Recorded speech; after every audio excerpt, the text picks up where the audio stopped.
Name is Aris LaTham, age 53, and the occupation is chefing.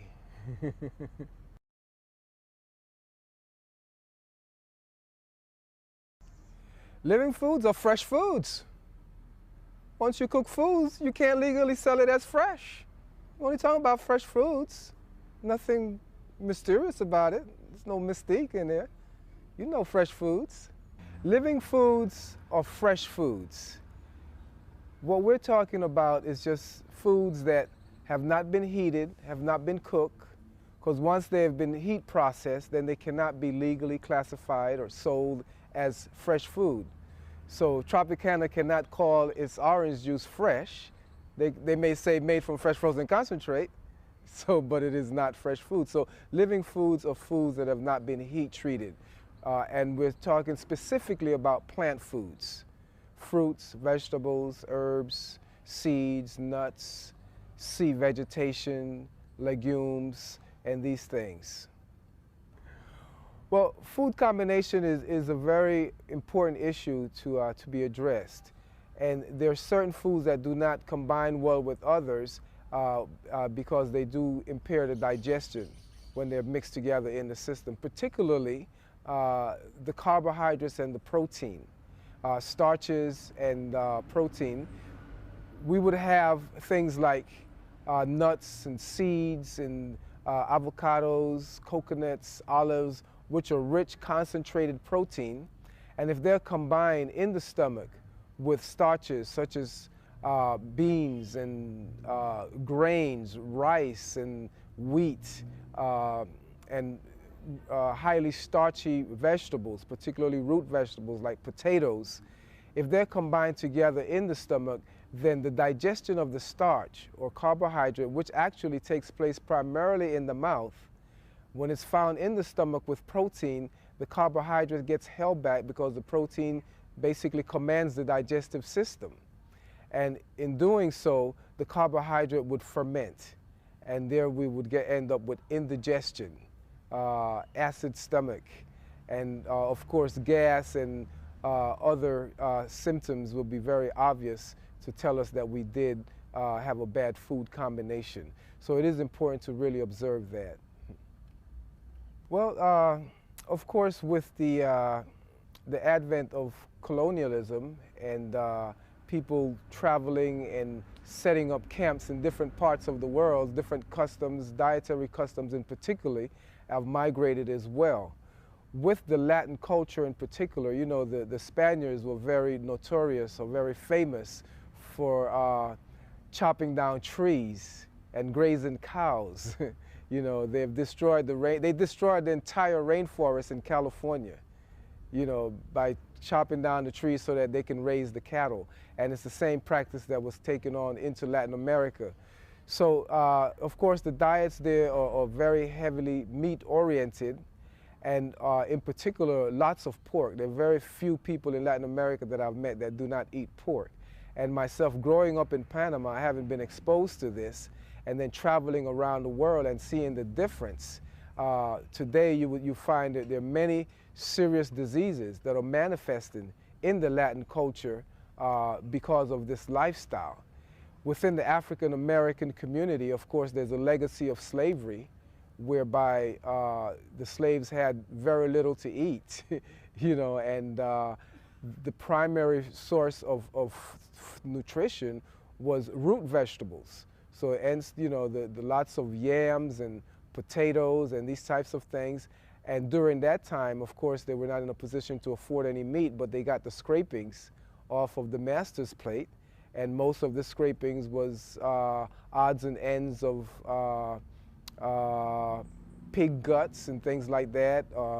And what was done, they cooked it into the dishes in order to give it a flavor so that they can spread it for other people, you know, for everyone to be able to enjoy it. But today, you know, this custom has really created a very serious challenge within the African American community, because you have many people who are really eating too much starch, you know, and the starch themselves, you know, they're very high fuel foods. So if you're not busy out in a field picking cotton, you know, or running up and down a basketball court, and now you're now sitting in front of a computer and driving cars and living more of a sedentary lifestyle, that particular diet becomes very, very detrimental because the starch just sits on the system, clogs up the arteries, and here you have now a very severe high blood pressure situation, the heart trying to pump, you know, so much blood through a very little thin opening now because the arteries are clogged up. So, and of course you have a lot of overweight going on. And today now we're seeing an overabundance of prostate cancer in African American male, which is directly related to eating too much animal protein, which secretes uric acid, which acts like a corrosive element in the prostate glands. And uric acid tends to settle in that area primarily. So this is one area that needs to be examined as to, you know, the legacy of the effect of eating meat on the community. Well, you know, we have to go back to our to pre-Columbian era, you know, especially Africans who came from Africa to the Americas, living in Africa. You know, of course, we lived in the bush, in the jungle, and we ate a lot of plant food, and there was very little diseases during that time.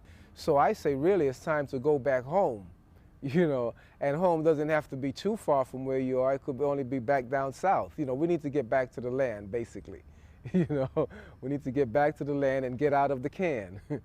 You know, so and you know, Jamaica, Africa, you know, we need to really empower ourselves and take responsibility for our food source, and not to be, you know, caught up on this collision course with Mother Nature, living in these highly developed urbanized centers where you're basically at the mercy of the food giant that control all the foods that come into your community, and who knows what is in those things besides the thing that they call food.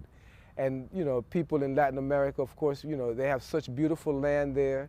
You know, going to places like Guatemala and seeing how the Indians there do terrace farming and these things. These are the things that, you know, the educated classes in these places need to get back to, really reacquainting themselves with the tradition that they found there when they came and met the native American Indians in Latin America, and really assist these people to get back to their dietary tradition and get on board, you know, get back to the land. Yeah, well, you know, there's so much value in the way of health benefits in eating a plant-based food. One of the main things that one notices immediately when we leave the animal products behind is, of course, there's a loss of waste, because animal products do generate a bit of waste in the system. So we would tend to reduce some of the fat, some of the toxic elements in the system will leave the system. There'll be more energy for one to utilize, because most of the energy that you get from the animal protein goes into processing that product itself. So on a living food diet especially, where you're getting plant foods that are rich in enzymes, then there's very little work that the body really has to do to process this food.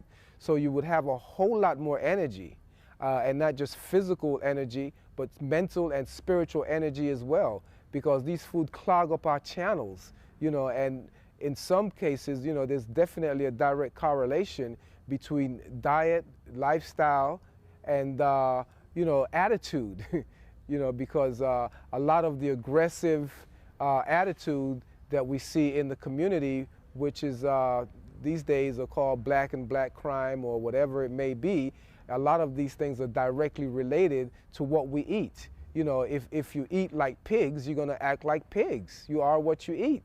You know, if you eat like cows, then you're going to be running around like bucking broncos on the football field or wherever you are, trying to knock your brother down.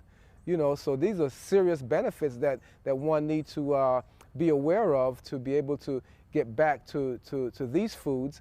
And of course, there's tremendous spiritual reward when the body is clean.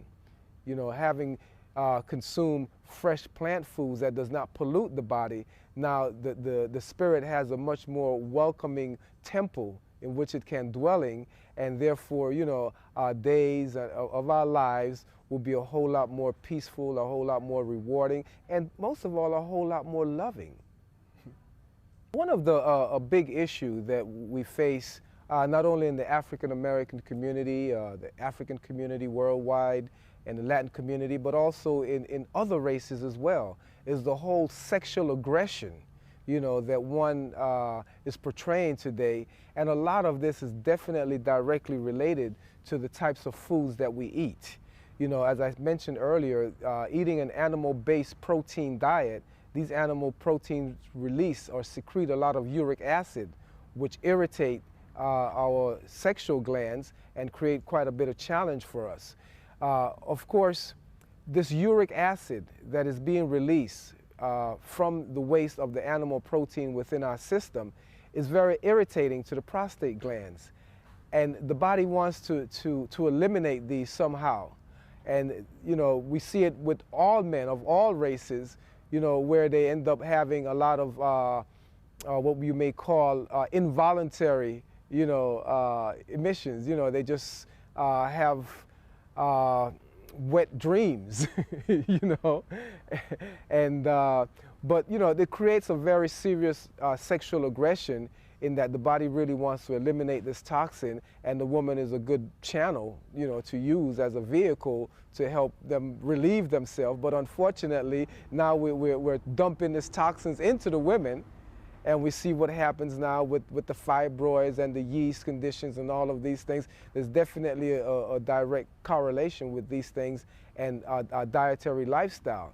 And besides, you know, the animal protein, there are lots of other things that we put into our system in the way of drugs, the toxins from the drugs, from the alcohol, and one particular one that's really a very serious issue today, and it's always been, is marijuana.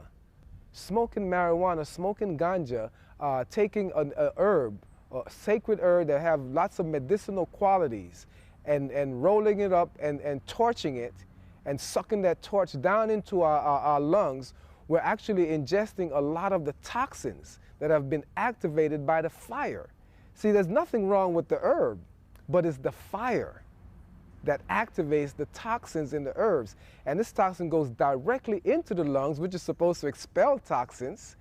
And as it hits the bloodstream, it instantly, once it gets to the lungs, the blood now travels through the brain, and with these toxins on it, it creates an irritation on the brain. And this toxic irritation is what we identify as being high.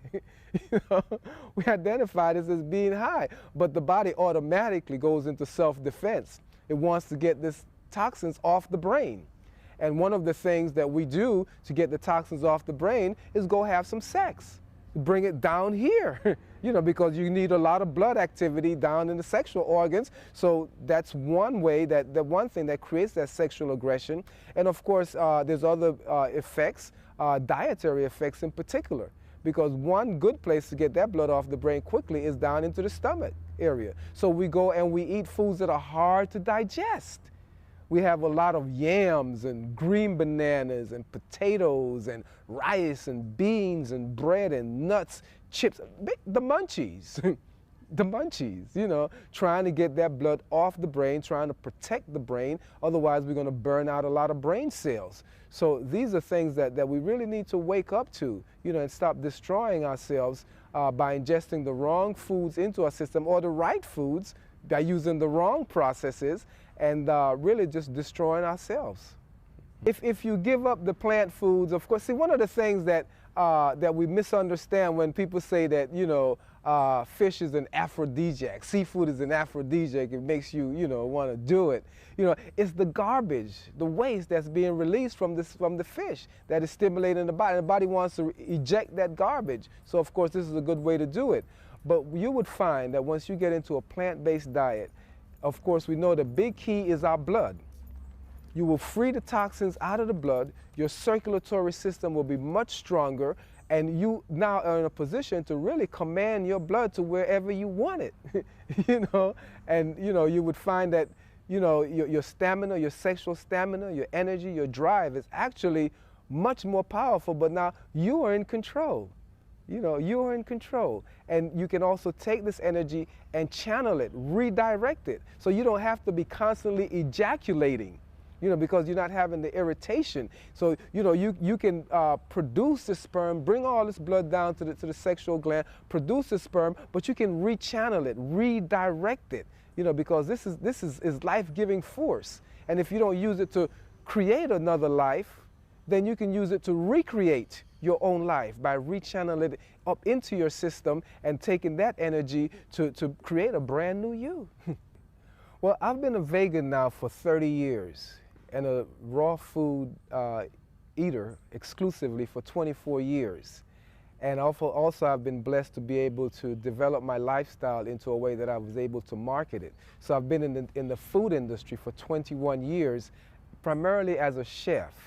And it's such a joy to be in the kitchen preparing foods without, first of all, the heat factor, not having this. It's a liberating feeling to get in there, and it allows you to stretch out, to really, really, really, really create. Because one of the things about preparing living foods is that you can change direction in the middle of the recipe. You don't have to wait till, certain things get to a certain level in order to know that, well, this is not what I'm looking for. So you can actually create constantly every step of the way. So it really allows us to express the artistry in us, but the energy of the foods, the aroma, the colors, the vibrancy of being there, it's really a healing process within itself. And then also it's very comforting that you can get into a nice meditative space, being in the kitchen and having this direct relationship with the food that you are actually going to eat. The living food cuisine today, as it has been expounded by many people, many practitioners, and now many chefs are turning towards preparing living foods. And I'm so happy to see a lot of young people with health, vitality, stamina that are getting into this, because it makes sense. Because unfortunately, prior to this, most of the people who have gotten into living foods, they got into it because they were ill.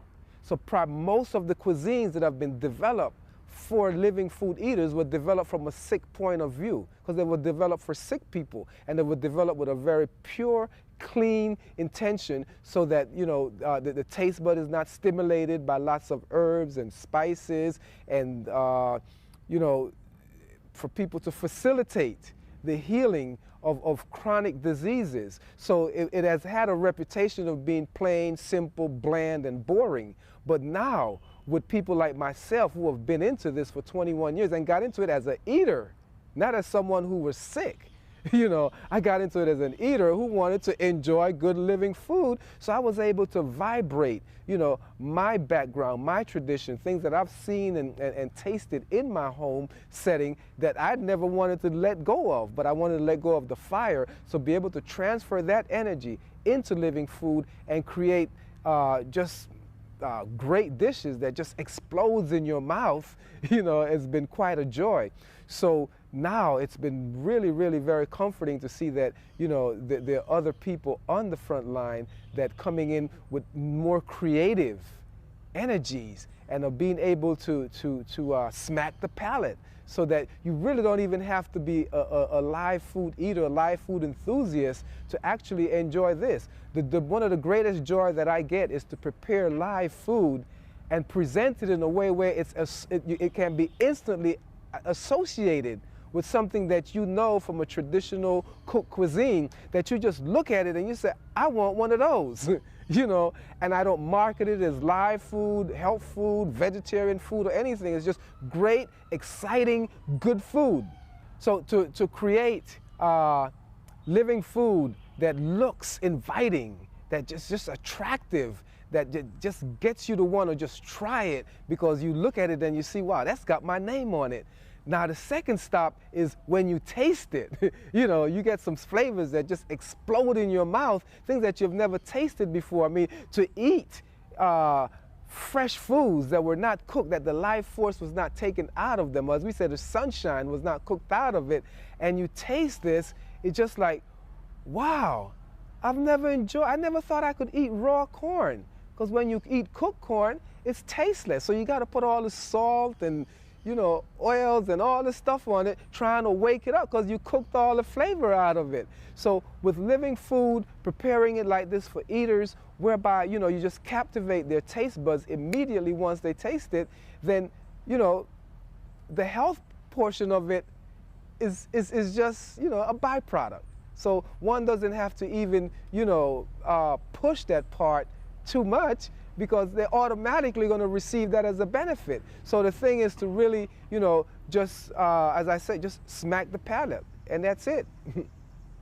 Sunfire cuisine, which I developed about 25 years ago, it's a living, creative, artistic masterpiece, you know, because what I call it, it's edible art. When you leaf through the food, you will see the vibrancy of the color, the textures, and you can actually taste it by looking at pictures of it, looking at a video of this food. You can actually taste the energy behind it. So it is presented in a way where it's like a movie, it's a drama, it's like a painting, you know. And you know, some people even say, oh wow, that pie, you know, that pie is so beautiful, it looks so good, I don't even want you to cut it. You know, I said, oh, you know, don't you believe in you are what you eat? So imagine how beautiful you're gonna look when you eat this beautiful pie. This is how your food should look. You know, so rather than having some sloppy, you know, greasy stuff, you know, that you end up looking like that, you wanna eat some very attractive food, because, you know, who doesn't want to be attractive? Gee, you know, you are what you eat. And this is what I portray in my book, in my video, in my material. So at least, you know, if you're not here at the dinner table with me, you know, my book can bring your dinner to my table for you. Vitalities, what an event! Wow, did I have fun. Oh man, I smacked some palates. You know, it was so good to see, you know, it was like a family reunion that has been like long overdue, to be here in Jamaica in the grill on the beach with the bountiful of produce that is available here, and to see all old friends and new family members coming to the fold and just sharing this exciting weekend. It's been quite inviting, quite interesting for me, and also to get an opportunity to get people to actually now find out what it is behind the food that they've been eating, you know, to get the philosophy of what Sunfire Foods represent. You know, it's been quite a wonderful opportunity to be able to speak and share the fun of being vital. You know, unfortunately, many of us have got hooked on so many drugs, and, you know, we don't realize, though, that most of the food that we eat that are part of the SAD diet, the standard American and now the standard world diet, because we've been exporting not only the McDonald's and all of these things, we're exporting a lot of other parts of the lifestyle that is very toxic. And one of the most serious thing that has been really just exploding all over the world is these coffee bars. You know, I mean, who would think that someone can actually sell poison, you know, and get such a big audience to want to come and intoxicate themselves with something like a coffee bean. Coffee bean is one of the most dangerous foods on this planet. You know, first of all, what one thinks that they're deriving from the coffee in the way of pleasure is actually toxins. Because if you take a fresh coffee bean and you sprout it and try to enjoy it live, you're not going to get the jolt, you're not going to get the whip. So what the coffee bean has gone through in the roasting process, same like the ganja, that fire, that heat, has brought out the toxins in that bean. And now this toxin acts like a whip on our system. And I mean, you can compare coffee to the whip of a jockey. When the jockey whips the horse and the horse starts to run fast, it is actually running away from the sting of the whip. And when you whip your body with that hot cup of coffee and you think it makes you feel warm and makes you feel good and nice, you're actually whipping the body with that coffee. And believe me, when the sting of that whip wears off, you want to another sting. And there you go, 5, 10, 15, 20 cups a day, because you have now weakened your immune system, you're weakening your body, so you have to keep not only whipping it, but you got to give it a stronger whip now. And something like coffee is a very, very dangerous whip because it is so addicting. It is so addicting, and it really just corrodes the system. So we really need to be very conscious that people out here that are creating these new culture lifestyles in the way of food with coffee bars and these things, these people are into this business strictly for the money. Strictly for the money. And, you know, unfortunately, here in Jamaica, Jamaica is known for its Blue Mountain coffee, which is now, I think, the most expensive coffee on the planet. But it is strictly all about business. It's not that Blue Mountain coffee is really the best coffee in the world. The problem is that the Japanese came into Jamaica and bought the Blue Mountains, and they own the rights to all the coffee that comes out of the Blue Mountain. So they have a monopoly on it. And you know, these guys are very wise businessmen. The same way they shoved the macrobiotic diet down our system and all the other stuff, now here they going around the world getting precious things like coffee that, you know, they know carries a big, you know, price tag on it if they can really just dominate the market. And this is what they're doing. And they've really destroyed the entire coffee industry here in Jamaica by just bastardizing it and really ripping it off. And now you are supporting this and killing yourself and becoming a victim there and victimizing the people here who used to own the land that was making, you know, meager profits off of this coffee. And now here you got a big world food giant companies that have ripped it off, and the amount of profit they're making is astronomical. So we really need to stop participating in this form of brutality, in what we call food warfare. You know, food is definitely a weapon, and we have to be careful. And something like coffee is a very, very serious weapon. And not only serious, it is a very dangerous weapon that really just gets you hooked and puts you in the fold, and it also sucks your money. A cup of water with some coffee for so much money that has created such a huge industry now that, you know, we really need to just wake up. We need to wake up, you know. Gee, Jamaica has pineapples too, you know. Man, we can maybe start a pineapple juice bar all over the world, you know, and, you know, get people hooked on some serious pineapple, you know, or some ackee or something else. But, you know, what I've got to say to you is it's not the food in your life that counts, but the life in your food that nourishes. And when you kill that coffee, karma is going to catch up on you, because the coffee is going to kill you back. And it's a slow process, but it's guaranteed to kill you someday.